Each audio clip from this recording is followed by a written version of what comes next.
صحابہ سے ایک دن حضور نے فرمایا طوبی لمن رآنی وآمن بی، کہ اس شخص کو مبارک ہو جس نے مجھے دیکھا اور میرے اوپر ایمان لایا۔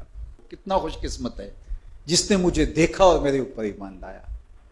تو صحابہ بہت خوش ہوئے، لیکن حضور نے پھر دوسری بات فرمائی، وطوبی 7 مرات من لم یرانی وآمن بی، اور اس کو 7 مبارکیں ہوں جس نے مجھے نہیں دیکھا پھر بھی ایمان لایا۔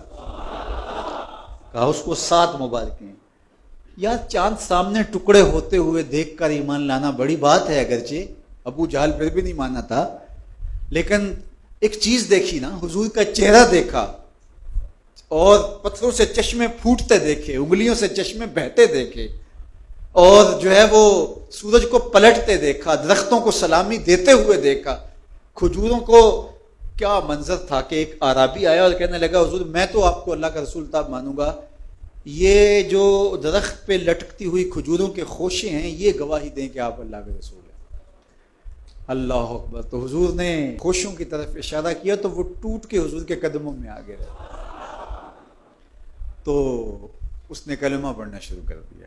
تو وہ کیسے منظر تھے، اقبال نے کہا نا خوشا وہ وقت کے طیبہ مقام تھا ان کا، خوشا وہ وقت کے دیدار عام تھا ان کا، وہ ایک وقت تھا۔ تو کہا طوبی لمن رآنی وآمن بی، اس شخص کو مبارک ہو جس نے مجھے دیکھا اور میرے اوپر ایمان لایا، اور فرمایا اس شخص کو 7 مبارکیں ہوں جس نے مجھے دیکھا بھی نہیں ہوگا لیکن پھر بھی میرے اوپر ایمان لائے گا۔ اللہ اکبر۔ وہ ہم تربوز لینے جاتے ہیں نا، جب ہم چھوٹے ہوتے تھے، اب تو کبھی لینے نہیں گئے، اس وقت 3 روپے 4 روپے کا ہوتا، یہ 3 روپے کا ہے۔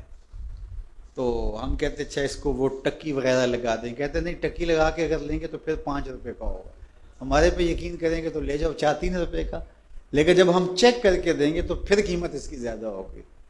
تو دیکھ کر کہا کہ اس کی قیمت یہ ہے، اور جو صدیوں بعد میں آئیں گے دیکھا بھی نہیں ہوگا، تو کہا 7 مرات، ان کو 7 مبارکیں ہوں۔ تو یہ 7 مبارکیں حضور کی جانب سے وصول کیجئے اور خوشی کا اظہار کیجئے، اور اپنی زندگی اسی خوشی میں تقوی کے نور سے مالا مال رکھیے۔ ہم یہاں ایک ایک لمحہ، ایک ایک ساعت، ایک ایک حرکت، ایک ایک سکنت کے جواب دیں۔ ثم لتسألن یومئذ عن النعیم، اس دن ایک ایک نعمت کے بارے میں ہم سے سوال ہونا ہے، پوچھا جانا ہے۔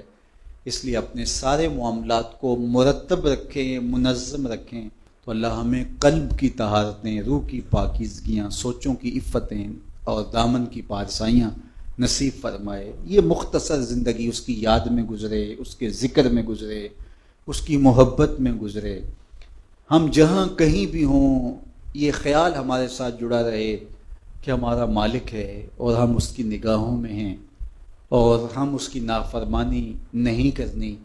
یہ خیال زندگی کو نہال کر دیتا ہے کہ میرا مالک ہے کوئی اور میں اس کا مطیع، فرما بردار اور اس کے حکم کا پابند ہوں، میں کیوں اس کو ناراض کروں۔ تو تقوی اسی احساس کا نام ہے کہ میرا مالک مجھ سے ناراض نہ ہو جائے۔ علماء نے بڑی خوبصورت بات یہاں لکھی کہ جو کہا گیا اتقوا اللہ، اللہ سے ڈرو، تو کہتے ہیں کہ یہ تو عجیب بات ہے کہ بندہ جس سے ڈرتا ہے اس سے نفرت بھی کرتا ہے۔ سانپ سے، چور سے، ڈاکو سے، لٹیرے سے ہم ڈر بھی رہے ہوتے ہیں، لیکن اگر وہ ہمارے ہتھے اس طرح چڑھ جائے کہ ہم اپنے آپ کو محفوظ سمجھ لیں تو ہم اس کو چھوڑتے بھی نہیں۔ تو بندہ جس سے ڈرتا ہے اس سے نفرت کرتا ہے، لیکن یہ کیسا ڈر کہ اللہ سے ڈرتا بھی اور اس سے محبت بھی کرتا ہے۔ تو کہا باقیوں سے ڈرتا ہے ان کے گزند کی وجہ سے، اور اللہ سے ڈرتا ہے اس کی ناراضگی کی وجہ سے۔ بندہ جس سے محبت کرتا ہے اس کی ناراضگی سے ڈرتا نا، روٹھ نہ جائے، ناراض نہ ہو جائے، میری زندگی تو اس کی خوشیوں سے ہے، تو یہ روٹھ گیا تو میری زندگی زندگی رہے گی۔ تو اللہ سے ڈرنے کا یہی مفہوم ہے، تقوی کا یہی مفہوم ہے کہ بندہ ہر وقت اس احساس میں ڈوبا رہے کہ میرا مالک مجھ سے ناراض نہ ہو، میرا مالک مجھ سے راضی ہو۔ یہ احساس اگر انسان کے ساتھ جڑ گیا تو پھر اس کے اٹھنے والے قدم ہمیشہ اچھائی کی طرف جائیں گے، اس کی زبان سے نکلے والا جملہ اللہ کی رضا کے دائرے میں رہے گا، اس کی حرکات و سکانات اس کی رضا کے دائرے میں رہیں گی، اور وہ کبھی بھی نافرمانی کی طرف نہیں آئے گا۔